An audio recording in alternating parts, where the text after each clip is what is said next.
જી Mahuva police સ્ટેશનમાં એક ફરિયાદી બેન આવી અને ફરિયાદ એવી જાહેર કરેલી છે. એની હકીકત એવી છે કે આ બેન 2016માં એક ઈસમ જે જેનિશ નામ પોતાનું ખોટું નામ જેનિશ ધારણ કરી અને આની સાથે પ્રેમ સંબંધ બાંધે છે. ત્યારે આ જે ફરિયાદી બેન છે એ નાની ઉંમરના એટલે કે 16 વર્ષની ઉંમરના હતા અને તેમને આ 10મા ધોરણમાં આની સાથે પ્રેમ સંબંધ થયેલા.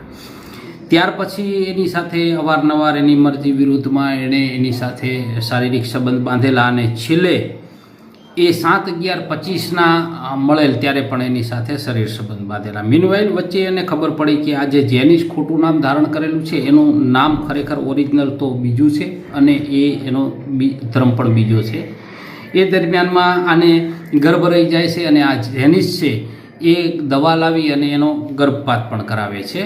પછી એ ફરિયાદમાં એવી પણ હકીકત જણાવે છે કે મને મારું બીજું નામ ફૈઝા ધારણ કરાવે છે અને કોઈ એક દાઢીવાળો ઈસમ આવે છે એ અને આ જેનિશ જે નામ ધારણ કરેલું છે એ બંને આને એક ગાડીમાં લઈ જાય છે અને ગાડીમાં એની સાથે નિકાહ કરાવે છે.